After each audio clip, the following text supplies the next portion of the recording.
Et j'étais avec mon assistante de direction, on se pose, et je lui dis, je sais que ça va être compliqué ce que je vais dire, mais j'étais obligée de l'impliquer dans ce qui est en train de se passer, puisqu'en plus c'est l'assistante de direction, donc elle doit être au fait. Et je lui dis, viens, on va regarder jusque quand je suis en capacité de verser les salaires. Parce que pour moi, au-delà de tenir et de payer les prestats, etc., c'était jusqu'à quand je pouvais payer mes salaires et ne pas mettre mes salariés en danger. Et donc, je crois qu'on était au mois de mars, avril, et je vois la courbe monter, descendre, monter, et descendre noir, c'était même plus rouge, en septembre. Mon accouchement était prévu en août, et là, j'ai un genou à terre. Aujourd'hui, je reçois Amandine Dupont. Bonjour Amandine. Bonjour Laurent. Alors Amandine, toi, tu es une entrepreneure au parcours inspirant. Tu es cofondatrice du bureau d'Impulsion. Et puis, tu accompagnes aujourd'hui ceux qui veulent, plutôt celles qui veulent, se lancer et réussir. Mais dans cet épisode, Amandine, on revient sur un moment charnière. Un moment où tu as vu ton bébé, ton entreprise s'effondrer. Je sais pas si s'effondrer, c'est le bon terme, tu nous le diras. Et puis, tu vas nous raconter finalement la force que tu as eue pour rebondir et transformer cette chute en véritable opportunité. Je suis ravi de t'accueillir sur ce premier épisode, donc t'es ma marraine quelque part. Merci, je suis ravie aussi. Du coup, Amandine, on a déjà eu l'occasion de se rencontrer parce que finalement, en préparant cette interview, je me suis dit, tiens, il y a 4 ans, on s'est vus et t'étais la patronne de Dupont et Dupont, une agence de communication basée sur l'influence, c'est ça ? Tout à fait. J'étais à la tête pendant...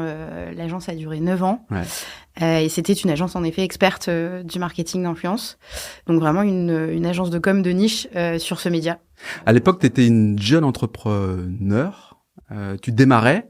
C'était pas forcément une évidence en tant que telle. Je me rappelle, pour avoir réécouté le podcast, que tu étais dans une agence de com et tu faisais beaucoup de techniques et ça commençait un peu à te saouler en fait. Tu avais envie d'être actrice de ta vie en fait. En fait, je pense que inconsciemment je voulais être actrice et que consciemment je voulais rester dans le moule. Ouais. Donc je me suis un petit peu, effectivement, j'ai un petit peu attendu avant de finalement laisser sortir ce que j'avais vraiment envie au fond de moi. Mais oui, j'étais en poste, j'étais chef de pub et j'avais constaté, en tout cas, que je commençais à me faner sur ce que j'étais en train de faire. Et puis je me suis dit, tiens, il y a d'autres choses à aller explorer. Notamment à l'époque, les Instagrammeurs arrivaient, donc c'était les blogueurs commençaient un peu à passer à la trappe entre guillemets, et Instagram arrivait vraiment de plein fouet. Et je me suis dit bon, il y a quelque chose à faire. J'ai mon pôle emploi, j'y vais, je me lance. De toute façon, au pire, si ça va pas, je retrouverai un travail. Donc finalement, ce qui a été fort agréable dans ce lancement entrepreneurial, c'est que j'y suis allée un peu comme, tu sais, un jeune enfant qui démarre un sport extrême. Ouais. Il a peur de rien. Ouais, t'y vas. S'il y va, quoi, c'est pas grave. Il va se faire mal, mais c'est pas grave. Il va remonter, il va avoir moins peur. Il va aller forcément plus vite, il va avoir forcément un petit peu plus d'audace. Enfin, je sais que je faisais preuve d'audace et il y a des choses que j'ai faites et je me dis, waouh, enfin, je sais pas si, tu vois, aujourd'hui, du haut de mes 35 ans, je le referais comme ça. Ouais. Mais en tout cas, j'avais cette fougue qui m'a certainement amené effectivement à cette hypercroissance et cette réussite. Et c'est vraiment un des marqueurs que je retiens, c'est que j'ai pas eu peur de le faire.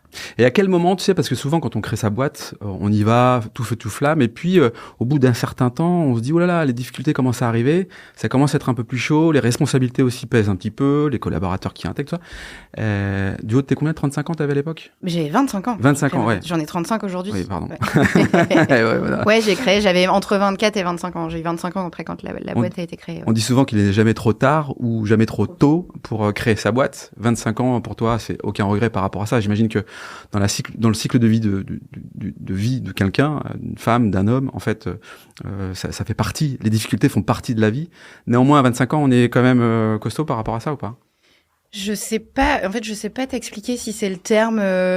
Enfin, en tout cas, on n'a pas les jalons et on t'explique pas assez. Déjà, on t'explique pas que t'en aies 35 ou 50 ans, ce que c'est vraiment l'entrepreneuriat. C'est-à-dire qu'aujourd'hui, tu peux aller. T'as des écoles de commerce, c'est canon. Ils ont des modules dans les masters où ils proposent des cours sur l'entrepreneuriat. Mais entre la théorie et la pratique, il y a toujours une différence, puisqu'en plus ton projet est propre à toi et à ta passion souvent. Et en fait, il y a rien de tel que le terrain. Donc 25 ans, effectivement, c'est ni trop jeune, ni trop vieux, mais dans tous les cas, quand tu démarres, t'as pas d'expérience. Donc tu peux aussi démarrer à 50 ans et pas avoir d'expérience sur le sujet. Et au final, je pense que non, on n'est pas assez armé.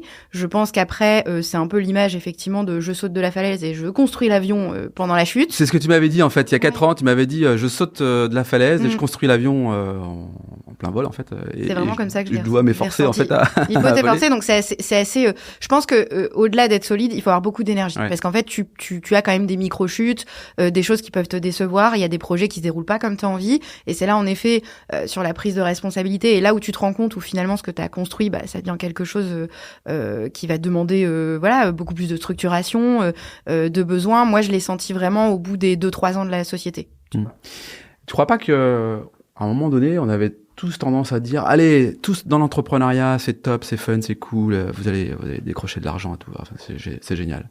Aujourd'hui, en fait, on atterrit un petit peu, tu parlais de l'avion, c'est pas ça en fait l'entrepreneuriat. Pas du tout. Pas du tout. En fait, il y a une grosse tendance. Alors c'est cool, je pense que c'est un fait sociétal, c'est qu'on pousse à l'entrepreneuriat parce qu'on a plein de choses aujourd'hui qui sont à la portée de tous et on l'avait beaucoup moins avant. Enfin avant c'était très patriarcal, c'était fallait avoir une grosse boîte, faire des gros chiffres. Aujourd'hui, on a un peu désacralisé l'auto-entrepreneuriat, enfin l'auto-entreprise, qui est une première, je trouve un premier step pour entreprendre sans prendre trop de risques. Personnellement, je l'ai jamais fait. Mais j'en vois le faire aujourd'hui et je trouve toujours, même s'ils s'autoflagellent en disant mais c'est bon, j'ai qu'une petite entreprise sans salarié, mais c'est pas grave, t'es quand même à ton compte, t'as cette liberté. Je suis d'accord avec toi et je trouve qu'il y a eu un espèce d'effet de mode où en gros on s'est dit allez go, entreprenez, c'est trop bien, c'est fun. Faut y aller. Moi je fais partie de ceux, et dans la nouvelle structure que j'ai créée, qui sont capables de mettre des stops aux gens en disant attention, tu n'es pas prêt, tu n'as pas tu penses que c'est ce que tu veux, mais quand tu vas y aller, ça va être très très inconfortable pour toi, parce que c'est très inconfortable, l'entrepreneuriat. Et donc oui, c'est canon. C'est canon quand ça va. C'est canon quand t'es bien accompagné.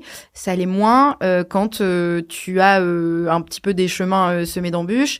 Et ça l'est beaucoup moins comme par exemple moi qui ai vécu cette leçon où tu arrives sur des fermetures assez conséquentes et où ça se répercute sur ta personne tant, donc sur l'aspect psychologique, physique, mental. Ta santé physique, ta santé mentale, la santé aussi de tes collaborateurs. Voilà. Donc toi, l'entreprise a duré combien de temps ? 9 ans. J'imagine que tu as recruté, T'as forcément évolué en fait en vrai, parce que t'as démarré à 25 ans, 9 ans plus tard, 34 ans, t'as évolué dans ton mode de management, dans ta façon de voir les choses. Comment t'étais à 25 ans et comment t'as fini à 34 ans en fait ? À 25 ans, écoute, ça va reprendre un petit peu ce que je disais au début, mais j'étais la jeune fougueuse qui mettait toute son âme, tout feu, tout flamme. Des croyances partout. Des croyances partout, et qui surtout, en fait, j'avais pas peur de grand chose. T'écoutais ou pas ? Souvent, quand on part tout feu, tout flamme, on n'écoute pas, on dit on y va. J'écoutais très peu les conseils qu'on m'a donnés. Je les écoutais qu'après avoir souvent chuté ou avoir eu la première problématique. Ça faisait écho en fait. Ça faisait écho. Merde, j'aurais dû l'écouter. La première, oui voilà, c'était surtout après. La chose sur laquelle j'ai vraiment évolué, c'est effectivement, tu l'as soulevé, c'est l'aspect humain. Ouais. C'est qu'en fait, effectivement, je suis pas la même manager à 25 qu'à 35. D'ailleurs, aujourd'hui, la nouvelle structure qu'on a avec mon associé Hortense fait très très attention à ça et je pense que voilà, je gérais ma boîte et je recrutais beaucoup de monde. Donc, j'avais une équipe à un moment donné, je suis montée jusqu'à une vingtaine de personnes avec mes prestataires confondus. Donc à la peine la trentaine, c'est quand même énorme à gérer, surtout quand t'as personne avec toi. J'avais pas de DRH, enfin voilà, c'était moi qui étais à la tête du truc. Et en fait, oui, j'ai appris de mes erreurs. Je pense que dans ma fougue, j'ai peut-être attendu aussi de certains collaborateurs qui soient aussi investis que moi, mais en fait, j'ai oublié parfois que c'était des collaborateurs et pas des entrepreneurs. Et donc, effectivement, c'est là que tu te prends un peu les premiers clashs, les premiers conflits, où parfois tu touches la ligne en fait. Et c'est quand tu la touches vraiment qu'au final, tu dis bon. Je suis allée un peu loin, mais est-ce que c'est effectivement par manque d'expérience ? Et donc c'est là en effet que j'ai commencé à me faire accompagner, donc que ce soit par des avocats, des formations. Je me suis beaucoup formée sur le management et justement en fait puisqu'être un leader, parce que quand t'es entrepreneur, t'es avant tout leader, t'es pas forcément manager. Et ça, c'est hyper important. Je le dis beaucoup aux entrepreneurs. On n'est pas tous amenés à manager. En France, on a tendance à dire que... C'est quoi le management pour toi ? Parce que en fait, moi, c'est ce que je dis aussi à mes équipes. Je suis un mauvais manager, en fait. On est le manager qu'on est et on est quand on met ses faiblesses sur la table, on ouvre vraiment la porte à la discussion. Non, c'est pas la faiblesse, c'est plutôt la vulnérabilité. Ouais, vulnérabilité. Tu vois, c'est plus ça en fait en vrai. Et de toute façon aujourd'hui, le management, le mot au-dessus du management pour moi qui englobe, c'est vraiment le leadership. C'est qu'en fait la base du management c'est le leadership. Ça veut dire que tu dois aimer les humains, tu dois aimer travailler en équipe, tu dois aimer les comprendre, tu dois faire preuve d'empathie. Ah, mais tu l'as ou tu l'apprends ça? En vrai, parce que tu vois, tu peux avoir aussi des facultés à être plutôt orienté sur l'humain, mais tu peux aussi prendre conscience ou pas d'ailleurs, et c'est là toute la difficulté. Il y a quand même une base, et je pense non. Alors, il y a des choses que tu apprends. Ouais. Et par exemple, le leadership, ça se révèle. Ouais, c'est ça. Tu l'as ou tu l'as pas, mais tu peux le révéler. Tu le révèles généralement en période de crise en plus. Ouais. C'est dans la difficulté et dans l'adversité et la résilience que tu vas travailler ces aspects-là. Et par rapport à l'humain, oui, je pense que le management, en effet, tu comprends très vite si t'as envie au fond de toi, parce que ça reste quelque chose qui peut aussi épuiser psychologiquement, parce que quand tu dois diriger une équipe, tu vas faire attention à tous les aspects et à leur bien-être, à est-ce qu'ils sont bien. Et puis quand t'en arrives au stade de te dire bon, est-ce que je dis bien bonjour et lui il faisait la tête, est-ce que c'est parce que c'est moi qui ai fait quelque chose. Tu te poses des questions, quoi. Tu te poses trop de questions et du coup tu t'infliges en fait finalement des choses. Tu te fais ce qu'on appelle des biais. Tu vois, c'est ton cerveau qui fonctionne comme ça. Tu te fais un peu des biais cognitifs. Tu te racontes des histoires en fait qui sont pas vraies. Et c'est là où en fait tu commences à t'impacter. Et donc le management c'est ça, c'est apprendre toutes ces choses-là, qu'on fonctionne tous différemment, qu'il y a des personnes qui vont vite, il y a des personnes qui vont moins vite, il y a des personnes avec qui tu peux être un peu plus brute, d'autres beaucoup moins. Il y en a qui marchent au challenge et il y en a ça les brutalise le challenge. Et moi vu que j'étais très challenge et très allez on y va les gars, on va au front, tu sais, il y en avait je comprenais pas pourquoi ça les déstabilisait, mais maintenant effectivement avec l'expérience que j'ai acquise et les leçons que j'ai prises, bien sûr que je comprends mieux et aujourd'hui je suis amenée encore à diriger des gens et des équipes et forcément je le fais complètement différemment. Ça c'est hyper intéressant, je voudrais revenir là-dessus sur le côté je fais gaffe à tous ces petits points de détail qui ont un impact sur moi et qui me polluent en fait la vie en vrai. Je pense que c'est quelque chose qui, dans une période où tu es un peu fragile, tu peux être l'éponge et puis du coup être confronté à ça. Comment tu gères ça? Comment t'es arrivé à sortir de ce truc-là? Est-ce que au fond c'était pas le début de la fin de l'histoire? Et donc du coup t'as pas réussi à revenir sur des choses un peu plus posées, ou est-ce qu'au contraire tu t'es dit non je veux pas rentrer dans ce délire de psychopathe qui consiste à dire qu'est-ce qui se passe à droite à gauche parce que elle m'a pas dit bonjour comme il faut. Alors, la première chose que j'ai faite c'est que je me suis prise tout de suite en main quand j'ai senti que ça m'impactait moi physiquement et que j'étais pas bien, c'est que j'ai commencé à me former parce qu'en fait il y a pas d'autre solution que d'aller voir, c'est qu'à un moment donné il y a des techniques psychologiques qui existent et de comprendre l'autre en fait. Et donc je suis allée me former j'ai fait des grosses formations de plusieurs semaines sur le management et le leadership, les bases de psychologie, donc comment on fonctionne et comment on peut finalement j'aime pas le mot jouer, mais en tout cas le prendre en considération pour mieux manager ton équipe. Et puis se comprendre en fait. Et se comprendre soi-même, parce qu'en fait un bon manager c'est en fait si tu te comprends pas toi-même, comment tu peux comprendre les autres et diriger les autres. Donc il y a un gros travail sur soi. Donc j'ai fait énormément de travail sur moi et ça n'a pas été facile. Parce qu'en fait, se remettre en question, c'est pas donné à tout le monde et ça veut dire qu'en fait, tu te dis bon, ok, donc là, ça n'a pas été, j'ai pas fait les choses bien ou je les ai faites à moitié. Pourquoi ? Et c'est aussi d'identifier les déclencheurs, parce que en fait, des fois, on a tous des bases de personnalité différentes et un manager, en fait, il va parfois partir dans l'émotion ou dans le conflit. C'est pour plusieurs choses. C'est qu'il y a eu un déclencheur. C'est pas forcément le collaborateur en soi. C'est tout ce qui s'est passé autour. Donc, t'as d'abord une maîtrise de soi, une connaissance de toi. Les managers qui disent c'est bon, ces problèmes, on les laisse derrière la porte et non, c'est pas vrai. Ces problèmes, on les porte tous et ils ont un moment où ça fait la soupape et en fait, ça vient un petit peu déborder en fait dans le boulot et surtout qu'on est maintenant dans une société où on se livre, on y va. Tu vois, avant, tu parles à nos parents ou nos grands-parents, aller faire une psychothérapie, c'était un peu voilà. Aujourd'hui, oui, c'est rentré dans les mœurs. C'est complètement rentré dans les mœurs et tu peux y aller. Et donc, je me suis formée et j'ai appliqué, j'ai fait, en fait, il y a eu un gros turnover dans mon agence à cette période, c'est-à-dire que j'avais une équipe qui était présente et naturellement, elle a changé. Et en fait, j'ai eu cette chance d'avoir un renouveau dans mon équipe qui a fait que j'ai pu appliquer ce que j'avais appris. Parce qu'après, on va pas se leurrer, quand il y a des cassures, il y a trop de conflits ou des choses, t'as du mal à redresser. Voilà, c'est pas possible.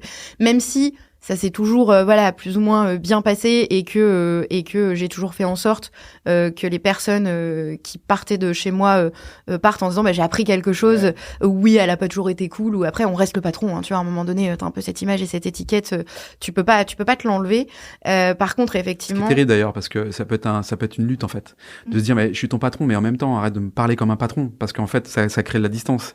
Mais ça, t'as beau faire ce que tu veux, sur certaines personnes, en fonction de la maturité et de l'expérience qu'elle peut avoir, c'est compliqué de créer finalement cette proximité alors qu'il y a une distance qui doit s'instaurer. Et ça fait partie d'un exercice très compliqué, je pense, pour le manager. Pour moi, ça l'a été, mais ça l'est pour tous. C'est qu'en fait, quand tu es dans des petites structures, on te dit souvent, effectivement, ne mets pas trop d'affect, ne te rapproche pas trop. Mais en fait, comment tu veux pouvoir créer une cohésion, créer du lien, si tu partages pas des moments un peu plus proches, si tu laisses pas la place à la confidence aussi, parfois. Donc, en dire sans trop en dire. Enfin, voilà. Des fois, ça restait compliqué, mais ça se gère. En tout cas, ça s'apprend. Et puis après, je pense qu'avec la maturité, t'acceptes. Quand tu vois tes salariés faire des groupes entre eux, papoter, tu te sens moins rejeté. Tu te dis non, mais c'est normal. T'es content au final. C'est leur univers. Ouais. Tu dis c'est leur univers. J'ai réussi dans ma société à créer cette cohésion. Je n'y suis pas parce que c'est tout. Je suis le boss, tout ce que tu veux. Mais en fait, il faut apprendre et le comprendre. Il faut pas le prendre comme quelque chose où t'es rejeté. Bien s'opposer. C'est quelque chose de tout à fait normal. Et donc, j'ai pu appliquer tout ça. Et à la fin, en fait, je pense pendant 3 bonnes années, j'ai vraiment adoré gérer mes équipes et structurer ma boîte. Ça a fait partie de ce que j'ai préféré dans mon entrepreneuriat. Donc, l'équipe est centrale, en fait. Les clients le sont également. Ton entreprise, elle a comme ça une histoire de 9 ans. Qu'est-ce qui fait qu'à un moment donné, le jour, bam, ça bascule ? Il y a plusieurs points. Nous, en fait, l'activité, entre guillemets, pendant le Covid a été légitimisée. Le fameux Covid. Le fameux Covid en tout cas, l'influenceur est devenu un métier reconnu, est devenu un métier reconnu, un média reconnu. Les marques mettaient les budgets, elles y allaient. Et en fait, le chiffre d'affaires qui a été fait pendant ces 2 ans n'était pas réaliste par rapport au marché. C'est-à-dire qu'en fait... C'était surestimé, c'est ça ? Moi, j'ai fait un très, très gros chiffre d'affaires pendant le Covid parce qu'on était tous enfermés et que tout le monde consommait de l'Instagram et du YouTube. Sûr. Donc, forcément, quand t'as une agence d'influence, t'es forcément de ceux qui sont vraiment dans les starting blocks. Et en fait, je ne sais pas si j'aurais fait ce chiffre-là ou en tout cas aussi rapidement s'il n'y avait pas eu le Covid. Donc, en fait, ça a été en tout cas un tremplin, un accélérateur pour nous. Chose que je n'ai pas anticipée, c'est qu'en fait, à un moment donné, forcément, le confinement allait s'arrêter, les gens allaient redevenir dans un autre mode de consommation. Et on allait vivre, en fait, l'après-crise. T'as certaines boîtes qui l'ont vécu de plein fouet, t'en as d'autres qui le vivent encore. Maintenant, on est en 2025, on voit encore l'état, quand même, il y a de nombreuses boîtes qui ferment. Et donc, c'est ça que je n'ai pas... Pourtant, on me l'avait dit, tu vois, on m'avait dit, Amandine, fais attention même, même si tout va bien, prévois un petit matelas de sécurité, vas-y, parce qu'on ne sait pas comment ça va tourner. Et moi, en fait, à aucun moment... je me suis imaginé que ça s'arrête. En fait, c'était inimaginable pour moi. Donc, tu t'es dit, je suis en pleine progression, en pleine bourre, et c'est parti. J'y vais. J'y allais. Je suis la reine de l'influence. Je ne vois pas pourquoi j'irai voir pour me faire racheter et combien coûte ma boîte. J'ai pas de temps avec ça. Je ne vois pas pourquoi je contacterai des avocats ou des DAF pour m'aider à structurer parce que de toute façon, ça va. Je ne vois pas pourquoi j'irai me faire accompagner de toute façon pour structurer. Je sais gérer toute seule. Je ne veux pas d'associés. En fait, j'étais dans mon truc. Je ne voulais que personne touche à mon bébé. C'était un peu comme, tu sais, le nouveau-né que t'as pas envie de donner dans les bras d'un autre, la protection, voire de la surprotection. Et ça a été une de mes premières, je mets bien des guillemets, erreurs, c'est de ne pas avoir assez anticipé quand ça allait.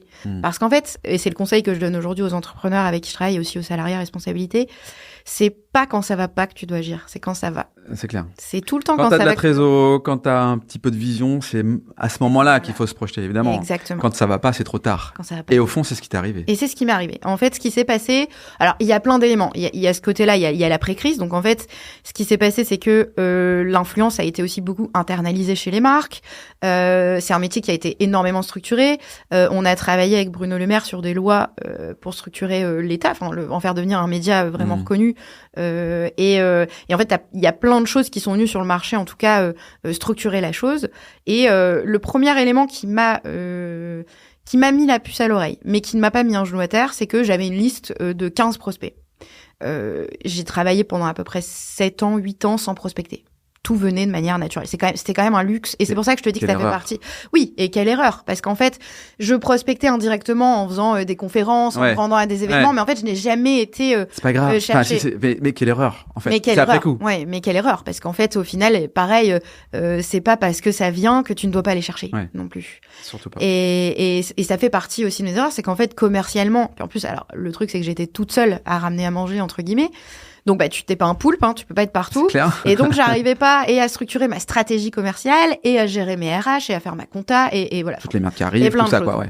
Donc, je vois que dans mes prospects, j'en ai 10-15, donc des super marques. J'avais la Fuma, j'avais plein de super marques, des belles marques nationales qui me disent. Et puis, en fait, petit à petit, soit ils annulaient la présentation, soit ils reportaient, soit ils me disaient, finalement, on coupe le budget en deux, on a des coupes budgétaires. Et en fait, sur les 15, j'en ai actionné aucun. Ah ouais, chaud. Donc là, je me suis dit, y a un souci, Amandine, ça vient pas forcément de tes compétences, je l'avais identifié. Ouais. C'était pas le problème de compétences ou de trucs, c'était... Le marché vrille, quoi. Ouais, le marché est en train de changer. Est-ce que ta boîte, est-ce que le canon de ta boîte tire toujours au bon endroit? C'est la question que je me suis posée. Et la deuxième chose que j'ai faite, c'est que je me suis dit, c'est pas grave, tu vas quand même réussir à aller choper des clients, c'est pas le problème, j'avais pas peur, c'est mon métier depuis quasi 10 ans.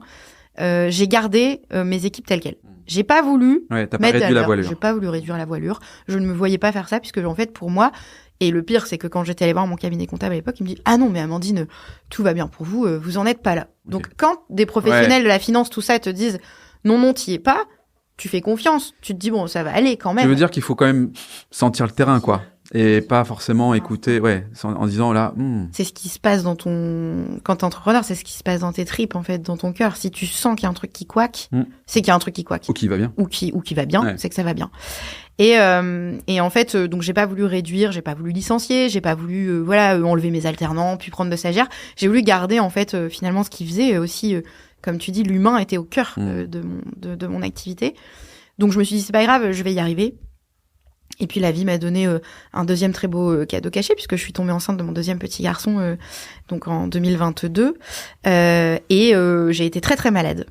J'ai fait de l'hypermérèse gravidique, donc en fait je vomissais tous les jours à hauteur de 6 à 10 fois par jour, donc en fait c'est une gueule de bois interminable concrètement et en fait c'était un petit peu compliqué jusqu'à ce que j'ai un traitement, il y a un traitement qui a été mis en place et au bout de 5 mois ça allait mieux.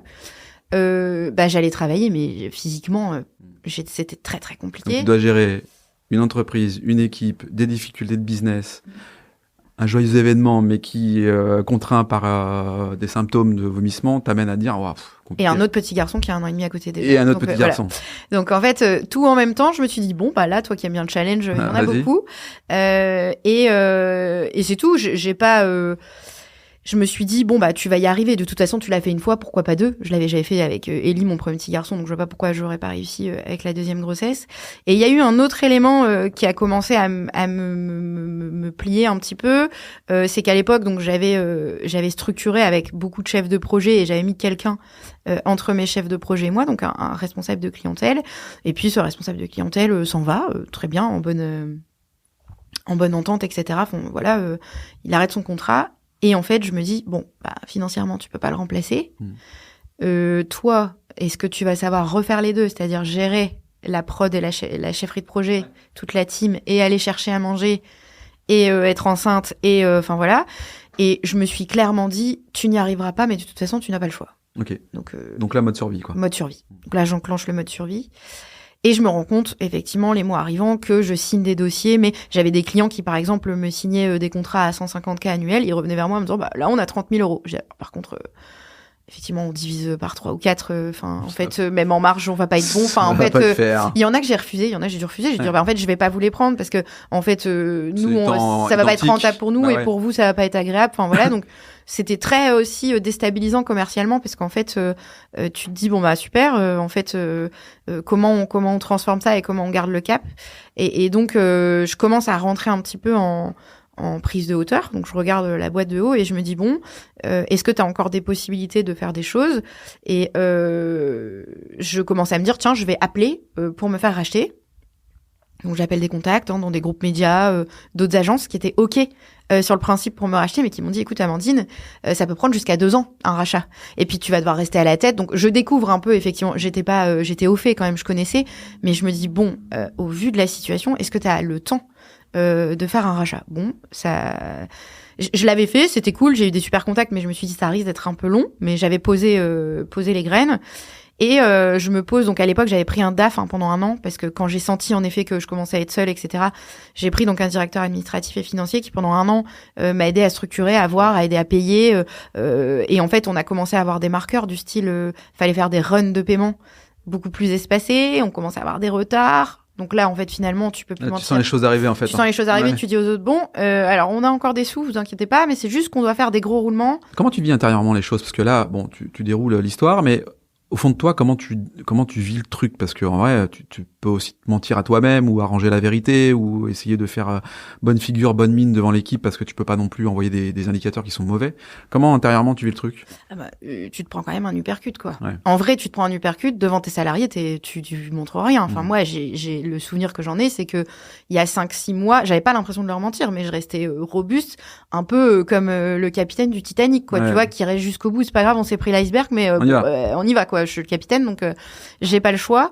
Par contre, ouais, là, c'était physiquement très compliqué. Enfin, j'oubliais que j'étais enceinte. Je me garais, j'ouvrais la porte de voiture, j'avais oublié que j'avais un gros ventre. Enfin, en fait, j'avais totalement, du coup, c'était quand même mon premier bébé, Dupont et Dupont. Donc en fait, je sais que ça peut paraître dur de dire ça, mais mon identité et mon ADN étaient là-dedans aussi. Depuis 25 ans, je gérais cette boîte, donc j'étais en train de perdre quelque chose qui faisait celle que j'étais et celle que je devenais aussi. Et donc, tu te prends l'uppercut et puis tu dis, bon, très bien, je me suis pris une droite, on va voir, je vais essayer de me relever. De toute façon, j'ai l'habitude d'être sur le ring. Et puis, je me souviens d'une journée où donc j'avais le fameux logiciel de SDAF qui était très cool, avec une belle courbe qui te montre tes chiffres, tes points morts, où est-ce que tu dois aller, etc. Et des marqueurs rouge, orange, vert, les fameuses couleurs qu'on connaît. Et j'étais avec mon assistante de direction, on se pose. Et je lui dis, je sais que ça va être compliqué ce que je vais dire, mais j'étais obligée de l'impliquer dans ce qui est en train de se passer. Parce qu'en plus, c'est l'assistante de direction, donc elle doit être au fait. Et je lui dis, viens, on va regarder jusque quand je suis en capacité de verser les salaires. Parce que pour moi, au-delà de tenir et de payer les prestats, etc., c'était jusqu'à quand je pouvais payer mes salaires et ne pas mettre mes salariés en danger. Et donc, je crois qu'on était au mois de mars, avril, et je vois la courbe monter, descendre noir, c'était même plus rouge, en septembre. Mon accouchement était prévu en août. Et là, j'ai un genou à terre. Parce qu'en fait, là, je vois. En fait, c'est visible. Le mur est là. Le mur est là. En fait, tu peux pas. Là, t'as beau te raconter toute l'histoire que tu veux, faire semblant. En fait, c'est là, c'est noir, c'est écrit. En fait, t'as plus assez d'argent. T'as plus assez de temps. En fait, au-delà, t'as la capacité d'en faire, mais t'as plus le temps. T'es trop impacté psychologiquement. C'est trop compliqué de remonter parfois certaines situations. Et donc, je suis allée quand même voir le tribunal des commerces, parce que, en fait, avant de rentrer dans les phases de liquidation, de redressement judiciaire. Le tribunal de commerce, ça me donne des frissons. Ouais, en fait, j'y suis allée, mais pour rencontrer le président et en fait, échanger avec lui sur ma situation et voir ce que lui en pensait. Et du coup, il me dit non, mais venez à la séance de lundi prochain. Là, au vu de ce qui se passe, faut fermer, faut vous mettre en cessation de paiement. Alors je lui dis ok, mais par contre, je suis pas prête à le faire dans 7 jours. Enfin, en fait, j'ai encore 15 personnes dans mes locaux. En fait, tu vois, encore même si je l'avais vu et je l'avais accepté, après faut actionner. Ouais, faut et ça, c'est autre chose. Faut y aller. Enfin, c'est encore de l'action sur autre chose. Et je lui dis bon très bien, je prends vos infos, c'est ok pour le fait qu'on m'ait donné cette info, mais maintenant je vais la digérer et puis je reviendrai à l'audience quand j'aurai un peu fait toutes les choses de mon côté. Donc effectivement, je rentre au bureau, je décide en fait de faire ce qu'on appelle plutôt un lâcher prise et une protection de ce qu'il y avait autour de moi. Et donc je me suis dit, je ne vais rien dire aux salariés, je ne vais pas les alerter avant leur congé. Ça sert à quoi de les envoyer en vacances en sachant que voilà derrière c'était un peu la chute. Tu tues les vacances, là, ouais. Je voulais pas, et puis moi il fallait que j'accouche entre temps. Enfin tu vois, il fallait un petit peu que je passe préserver tout le monde. Et puis de toute façon on avait encore 6 mois, donc j'ai continué à gérer les dossiers et un peu c'est un pré-deuil, parce que tu sais que ça va s'arrêter et donc tu te mets en mode je vais profiter des derniers instants et je vais mettre les jalons nécessaires pour éviter que le crash soit trop compliqué. Est-ce que ça, au fond, j'en sais rien, vraiment la question elle est un peu débile, mais est-ce que c'est pas un point de soulagement en disant ok, c'est acté, et en fait en vrai je n'ai plus qu'à accepter. Si clairement, et c'est ça qui voit que tu dis que tu prends la bonne décision. C'est vrai, quand ça t'enlève un poids, moi ça m'a quand même enlevé quasi 10 ans de surmenage bien sûr, et de challenge que j'ai adoré. Mais en fait, là, au moment où je l'ai vécu, je l'ai accepté, j'avoue, comme un soulagement. Par contre, très vite, au plus ça avançait, j'avais quand même, et malheureusement, je pense que c'est aussi comme ça qu'on est vu, quand tu vis un échec ou quand tu fais quelque chose de très brutal, j'avais un peu de honte et je me disais, mais dans quoi tu t'embarques ? Tout le monde va se dire que t'es naze. Alors que non. Alors que non, c'est une leçon, mais en fait, t'es là, tu dis, mais comment je vais expliquer à tout le monde qu'ils vont plus avoir de travail ? Comment je vais expliquer à mes prestats que leur facture, elle va être payée que dans 6 mois au lieu de 3 ? Comment, en fait, puis en plus, si tu veux une liquidation judiciaire, c'est une fermeture brutale, quoi. On baisse le rideau, tu donnes les clés. Mais tu laisses tout, tu donnes tout. Ordinateur, bureau, tout, la totale. Tout, tu laisses ils reprennent, ils vendent des termes. Voilà, exactement. Huissier et compagnie. Et donc, du coup, en fait, c'est pas très agréable. Et puis, t'imagines pas un UFIN comme ça. C'est pas très glamour, ouais. Ouais, c'est pas hyper glamour. Et en fait, ouais, j'avais surtout un sentiment de honte de me dire, bah, en fait, t'as pas réussi à la maintenir comme tu voulais. Et aujourd'hui, elle va mourir, en fait. Bah, oui, et puis, elle est morte. Ta boîte. Elle est morte. En réalité, elle meurt au bout de 2 minutes 30 quand tu sors du tribunal avec ton papier. Ouais, c'est ça. C'est con, mais c'est comme ça. C'est en fait, tu juste devant le juge qui dit bah ok, pas de problème, on comprend votre situation et on accepte de faire la liquidation. Merci, et en fait, tu te rends compte qu'avec un papier, en 2 minutes 30, t'as tué 10 ans de vie, quoi. Merci, voilà. En t'écoutant, je me dis, Léon, ça donne pas forcément envie de créer sa boîte en vrai, hein, parce que moi, je suis aussi dans une dimension entrepreneuriale et j'adore ce que je fais, mais effectivement, la vie n'est pas un fleuve tranquille. Néanmoins, je crois qu'on l'a au cœur de soi. Et après finalement cette épreuve-là, toi, t'as décidé de relancer en fait une entreprise, mais avant ça, t'es passé par une phase où tu cherchais un petit peu, c'est ça ? Ouais, en fait, un peu comme contre mon gré, je suis une balle rebondissante en fait. Tu peux pas me laisser dans un coin, quoi qu'il arrive. Je suis quelqu'un qui se recharge en faisant. La boîte a été liquidée donc le 2 octobre. Je pense de manière naturelle, j'ai voulu me sécuriser et partir dans un poste. Je me suis dit, il faut que tu reprennes un job, même si c'est que 1 an, 2 ans et quitte à réentreprendre plus tard dans ta vie. Il faut que tu sécurises. Sécurise-toi, t'as 2 enfants en bas âge, tu viens d'accoucher. En plus, j'ai pas fait de pause, hein, c'est-à-dire que j'ai accouché 7 jours après, j'allais dire à tout le monde, voilà, c'est la fin. Enfin voilà, des épreuves quand même assez compliquées.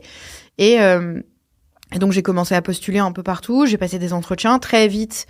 Je me suis pris l'étiquette entrepreneuriale que j'avais en mode très beau profil, mais en fait est-ce que vous avez votre place, est-ce que vous allez pas rester, ou est-ce que ça va vous plaire, est-ce que voilà, j'ai eu aussi des problématiques sur l'argent, mais vous allez nous coûter trop cher. En fait je sais pas, je vous ai même pas donné, je sais même pas en fait aujourd'hui ce que je vaux réellement, en fait puisque dans ma boîte j'ai très bien pas eu de salaire comme il y a eu des très beaux salaires. En fait quand t'es entrepreneur tu vas avec le vent aussi, et en fait j'ai pas réussi, j'ai pas cherché non plus très très longtemps.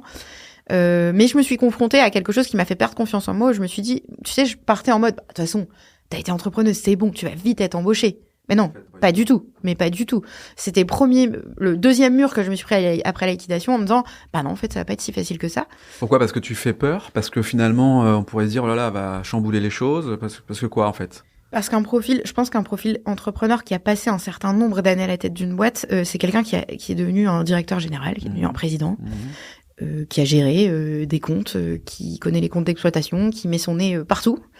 Et en fait, du coup, ça peut être un élément aussi, qui comprend ce qui se passe, qui va comprendre très vite quand ça va pas, qui va comprendre quand ça va, qui va en fait être vraiment la tour de contrôle d'une boîte. Et donc, ça peut être une très belle opportunité, comme ça peut être chiant pour quand tu l'embauches en fait quelque part, parce que il rentrera pas dans un cadre. Si on cherche des gens, entre guillemets, pour les mettre dans une expertise précise, un truc, je le vois bien, parce qu'en fait, ce qui s'est passé, c'est que j'ai été rappelée par un de mes anciens clients pour faire une mission de consulting, donc de rester à la tête d'une boîte. Donc, j'avais recréé une SASU que j'ai encore actuellement pour faire mon consulting. Et en fait, on m'a mis dans une mission. Et je me suis vite rendu compte qu'en fait, en effet, heureusement que j'ai pas pris de CDI, parce qu'en fait, je me suis rendu compte qu'au bout de 4-6 mois, je me suis dit, bon, très bien, la strat est faite, le truc est fait, c'est quoi la suite, les gars? Je me rendais compte qu'il y avait un peu ce côté, et puis tu perds aussi cette notion d'être à la tête d'un navire et de prendre les risques et d'y aller. Il y avait pas assez de prise de risque. Pourtant, Dieu sait ce que je venais de me prendre quand même une sacrée claque. Mais je me suis rendu compte que finalement, l'entrepreneuriat, qu'en fait, mon métier n'était pas chef de projet influence ou directrice d'influence. C'était chef d'entreprise, c'était entrepreneur en fait. C'était d'aimer, quel que soit le projet, le voir naître, évoluer, le structurer par l'humain, par les outils, par plein de choses. C'était ça qui m'animait. Et c'est bien parce que ça a été une prise de conscience. Et en fait, sur cette route, donc je suis en consulting et je me dis, bah tiens, c'est le moment de te poser un peu, puisque ça me prenait pas tout mon temps. Et en fait, je m'étais dit, tiens, à côté, tu vas avoir du temps libre, pour une fois, que j'en avais quasi jamais. Très vite, je me suis dit, bon, qu'est-ce qui se passe? Et je n'ai pas su faire autrement que d'analyser et d'aller chercher des choses parce que j'allais pas très bien non plus. Enfin, tu vois, humainement, faut te redresser de ça. Enfin, j'appelais mes anciens salariés pour savoir comment ils allaient. J'essayais de trouver des solutions pour reprendre confiance en moi parce que tu perds forcément confiance en toi, des formations, des choses, des trucs de rencontres. Et en fait, j'ai observé des trous dans la raquette finalement sur le fait parfois d'être une femme, de vivre des grossesses, d'avoir des problématiques, etc.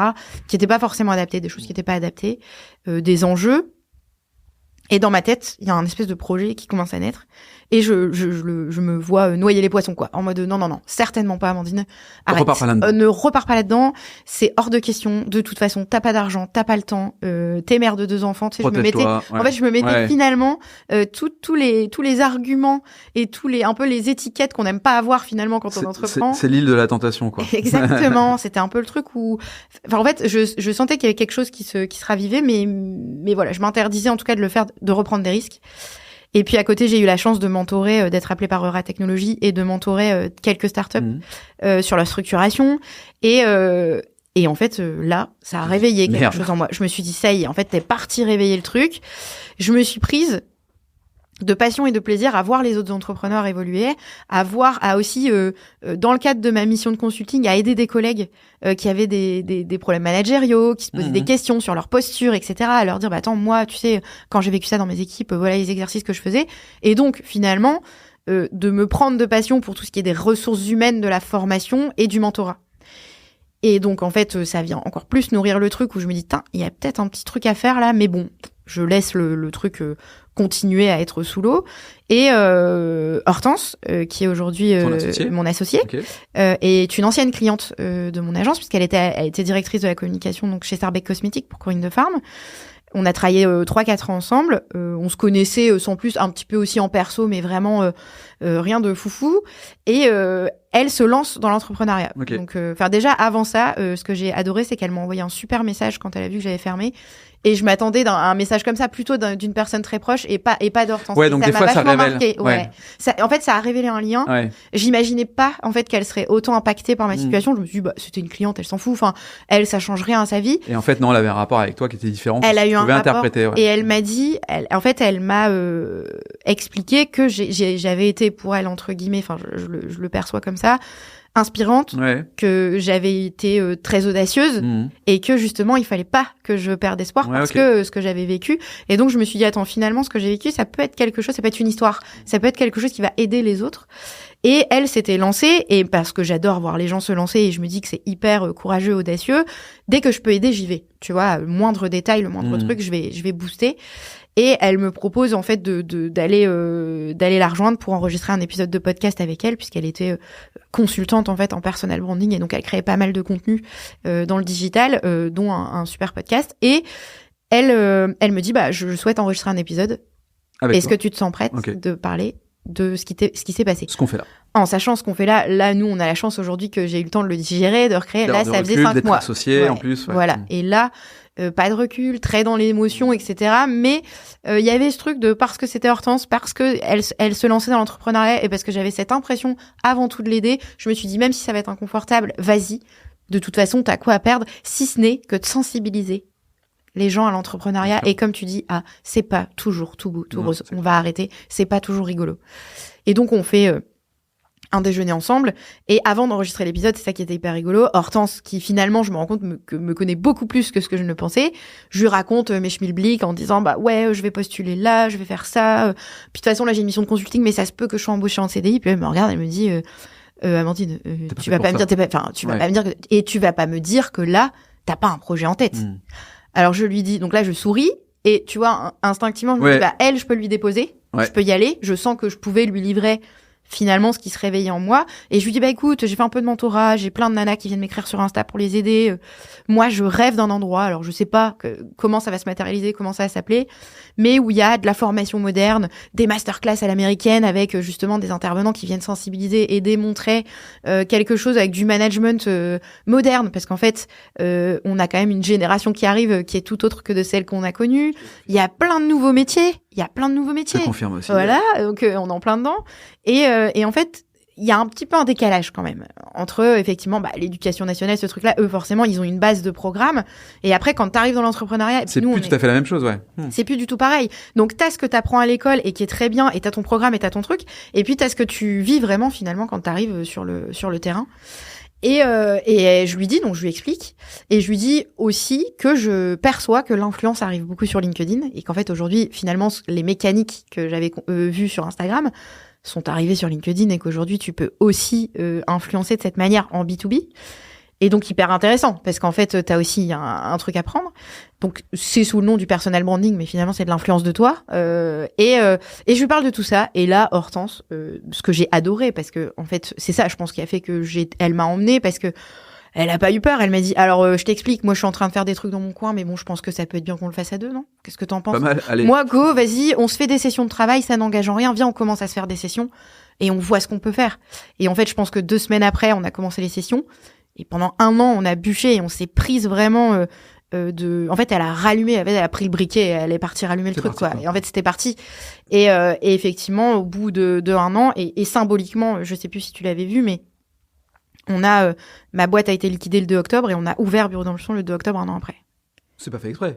Enfin, j'imagine que le fruit du hasard. Le fruit du hasard a fait quand même 1 an. En fait, là où je voulais aller, j'y suis pas du tout allée. Et au final, j'ai été attrapée par l'entrepreneuriat de manière. C'est quoi tes objectifs aujourd'hui, du coup? Parce que t'étais pas, tu disais juste avant, en gros, hors de question de. Enfin, c'était mon bébé, j'étais toute seule, je voulais pas qu'on vienne m'emmerder, en gros. Aujourd'hui, c'est plus du tout la même chose. T'as vécu une épreuve qui forcément transforme, t'amène à te projeter différemment. T'es associé aujourd'hui. Comment tu te projettes dans 10 ans, tiens?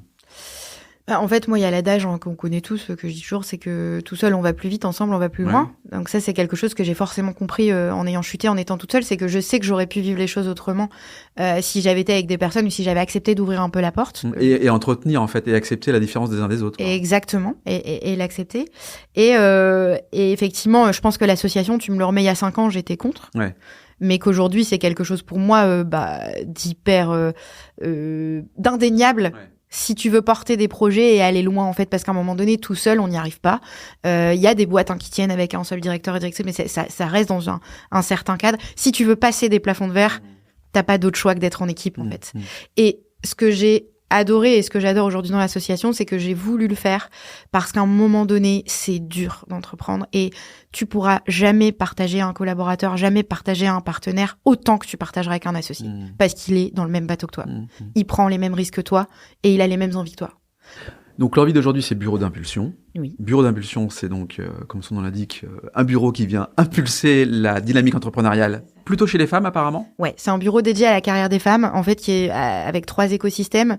L'écosystème de formation et de mentoring, donc avec un parcours de 3 mois qui s'appelle BioLeader, qui est en reconnaissance Calliope actuellement. C'est un parcours qui est dédié en fait aux femmes pour qu'elles deviennent actrices de leur parcours professionnel. Donc c'est pas dédié qu'aux entrepreneurs, c'est aussi dédié aux salariés et cadres à responsabilité. Dès que tu as une équipe managériale, etc., ça va t'aider à travailler ta posture, ça va t'aider à travailler, à connaître ton type de leadership et à donc améliorer les étapes à passer dans ta carrière. On a été sourcé en fait des nouvelles techniques. Je pense que tout le monde les connaît, un peu les techniques MBTI, le disque, etc. Avec les couleurs. Ben nous, on allait sourcer un truc qui vient des États-Unis, par exemple, qui s'appelle le Human Design. Et où en fait tu viens comprendre ton mode de fonctionnement par les énergies. Donc au début ça fait un peu tirer par les cheveux, tu dis tu dois donner ta date de naissance, ton heure de naissance, ton signe astrologique, tu dis qu'est-ce qui se passe, je suis pas venue, c'est chez Madame Irma, mais au final c'est des choses très scientifiques qui fonctionnent, c'est une autre manière de comprendre ton fonctionnement. Il y a du codev dans ce parcours, il y a du clear leadership où en fait tu viens découvrir effectivement tous les biais cognitifs, les histoires que tu te racontes et comment tu peux mieux manager. Je vais pas vous spoiler sur trop de choses, mais en tout cas c'est un parcours qui est en co-construction actuellement avec 10 femmes qui sont d'entreprises qui sont entrepreneuses et salariées donc de la région, mais à ampleur nationale.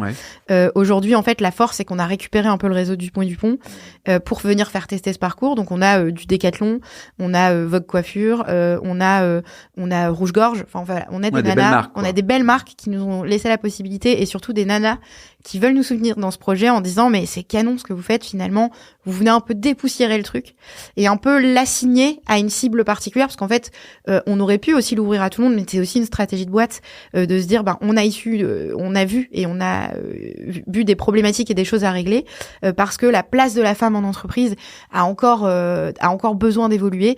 Je suis pas en train de dire qu'on est sexiste, tout ça, c'est pas le terme, mais c'est qu'il y a des chiffres qui parlent en fait aujourd'hui. C'est pas une approche féministe, c'est une approche réaliste en fait. Réaliste finalement. Et nous, l'objectif, en tout cas, tu me disais où est-ce que je vois dans 10 ans, c'est que si je devais entreprendre, je voulais faire un entrepreneuriat à impact. Il fallait que ça ait un impact social, il fallait qu'il y ait quelque chose. Pas que l'influence, ça fonctionnait pas. Enfin, c'était très paillettes, voilà. Mais là, je me suis dit, il faut que je réponde à une cause. Il faut que j'aide quelque chose. Tout de suite, l'impact que ça peut avoir sur une femme en particulier. Sur une femme en particulier. Il y a des chiffres, c'est ce que je disais, 2,3 des femmes à la tête du CAC 40. Bon, on peut l'améliorer. Je dis pas qu'on doit être 50%, mais on peut encore l'améliorer. 33% des femmes créent des boîtes. En fait, on peut encore faire basculer le truc. Dans les boîtes, tu le sais, et je pense que tout le monde le sait, on travaille l'équité. T'as les boîtes qui partagent leurs chiffres sur l'équité. Donc, si on partage des choses comme ça, c'est qu'à un moment donné, on sait qu'on est en train de travailler là-dessus. Maintenant, je dis pas que l'entreprise accepte pas qu'il y ait des femmes DG, tout ça. C'est pas ce que je suis en train de dire. Mais c'est qu'il y a encore des choses et des jalons à travailler et des plafonds à casser pour y arriver. Faut déconstruire quelque part un peu la vision qu'on a. Faut déconstruire. Faut arrêter de dire aux petites filles syndrome de l'imposteur, t'auras la poupée alors que tu veux jouer avec la moto. Enfin, en fait, c'est bête, mais c'est travailler sur toutes ces choses-là finalement. C'est pour ça que dans le parcours, il y a pas que, il y a du soft et du hard skill. Tu travailles aussi finalement, en fait, toutes les contraintes que tu t'es mis parce que t'es une femme, en te disant, en fait, j'ai des enfants et je vais pas y arriver. Hortense l'a très bien fait dernièrement sur LinkedIn. Elle est tombée enceinte à la création de notre boîte. C'est quand même un truc de dingue. Il n'y a pas plus marketé qu'Hortense. C'est-à-dire, en fait, elle a dû se poser la question. Enfin, elle se l'est posée. Qu'est-ce que je fais? Parce que là, je suis en train de monter une boîte, de prendre des risques. J'y vais pas. Est-ce que je dois choisir? J'en choisirai pas. Les deux, mon capitaine. Je vais être enceinte et je vais monter ma boîte. Et donc, c'est tout ça. Mais il y a des nanas aujourd'hui, peut-être qu'à 80%, elles auraient dit, non, en fait, tant pis, je vais faire ma grossesse. Ça, je le mets en stand-by. Pas arrêter leur projet. Ou l'inverse. T'en as qui font des choix en se disant, j'y arriverai pas, et en fait elles se créent des failles psychologiques, et puis c'est comme ça au final que tu t'abîmes en fait. Et donc après je parle de grossesse, mais il y a plein d'autres choses. Il y a aussi des milieux très masculins où t'as des femmes qui arrivent et où en fait même si les hommes t'acceptent, tu dois travailler ta posture parce qu'en fait c'est pas évident. Et tu dis je dois me fondre dans la masse en fait. Je dois y aller. Je dois être un mec en fait. Ouais. Non, alors que non. Reste femme. Alors que non. Tu peux rester femme et très bien changer les règles du jeu. C'est quand même prouvé qu'à plus de 30% de mettre une femme dans une équipe d'hommes, ça venait adoucir et gérer les conflits de manière plus sereine. Chez nous, c'est très cool. Écoute, non mais en tout cas, il y a des vrais chiffres en fait là-dessus. Donc on s'est basé là-dessus, on a fait des recherches, on a vraiment fait des gros bench et des recherches sur les chiffres sociaux sur les femmes en entreprise, et toutes les deux on s'est vraiment éprises de sujet, on s'est dit on doit y aller là-dedans. En tout cas, il y a quelque chose à prendre. Donc un parcours de formation, du mentoring, donc qui n'est pas du coaching parce qu'on n'est pas coach, mais en fait l'effet miroir quoi. L'effet miroir du mentor fonctionne beaucoup, et on s'en rend compte parce que là avec Hortense on contractualise pas mal de mentoring sur des nanas justement qui sont pas forcément entrepreneuses. Il y en a qui sont salariées, qui ont juste besoin, elles veulent changer de poste, elles veulent évoluer dans la boîte, mais elles savent pas comment s'y prendre, et en fait on vient travailler beaucoup de choses, que ce soit effectivement sur les soft ou les hard skills. Donc ta posture, ou ça peut être établir ton offre, t'en as qui créent une boîte et c'est juste comment tu te vends, et surtout est-ce que t'as déjà une bonne valeur de toi pour bien te vendre. Ouais. Enfin voilà, il y a plein de thématiques. Les masterclass et le podcast, donc du coup, qui sont là pour informer et venir en fait inspirer, tout simplement. Et le pôle d'agence intégrée, d'agence de personal branding, je vais pas te la refaire, mais tu te doutes bien qu'on accompagne les marques et effectivement les femmes dirigeantes sur ça va de leur shooting photo, ça va jusqu'au ghostwriting, donc écrire des articles sur LinkedIn, ça peut être de préparer des plannings de publication. Finalement, on est un peu les journalistes, on est un peu dans l'ombre de ces personnes et de ces marques qui vont devoir briller en fait sur des réseaux. Et puis moi, finalement, je reviens à mes premiers amours puisque j'étais attachée de presse, donc il y a beaucoup de média training. Donc comment aujourd'hui on se place dans les médias et comment en fait on fait du marketing de soi. Bon, qu'est-ce qu'on vous souhaite à Hortense et à toi du coup là? écoute, qu'on impulse bien déjà pour nous, parce qu'en fait, on essaye d'impulser pour les autres, mais en fait, grosso modo, là, la boîte a été créée depuis 3 mois, donc ça fait 1 an qu'on est dessus, elle a créé depuis 3 mois. Nous souhaiter, en fait, tout simplement qu'on ait beaucoup de femmes qui nous rejoignent et qui fassent ce parcours et qui, en fait, viennent légitimer ce qu'on a créé. Et puis après, que le rouage se fasse et que ça démarre et qu'on fasse du chiffre. En fait, à un moment donné, il faut générer du résultat. Il faut générer du résultat. Voilà, on en est là. Mais d'être reconnu et d'être reconnu pour ce qu'on fait, parce qu'on le fait pas pour nous et juste pour se saucer, façon de parler. On le fait parce qu'il y a un réel impact à faire.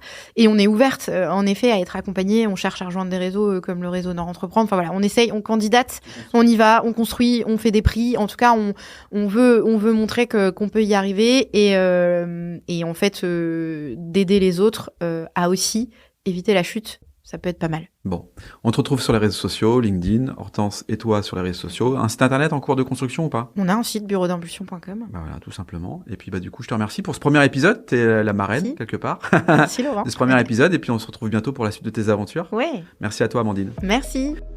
Quant à nous, on se retrouve bientôt sur Un genou à terre. Merci pour ce premier épisode. N'hésitez pas à liker, commenter, partager. Bref, j'ai envie de faire monter en sauce ce programme, ce podcast. On y retrouvera des artistes, des entrepreneurs, des hommes, des femmes. Bref, toutes celles et ceux qui, à un moment donné dans leur vie, connaissent une difficulté, non pas pour faire un focus là-dessus, mais pour dire comment on rebondit. Et au fond, derrière l'image des réseaux sociaux, il y a toujours des gens qui sont là, autour de la table, autour de nous, et qui ont un côté humain à raconter. C'est ça que j'ai envie d'aller chercher chez eux. À très bientôt, salut.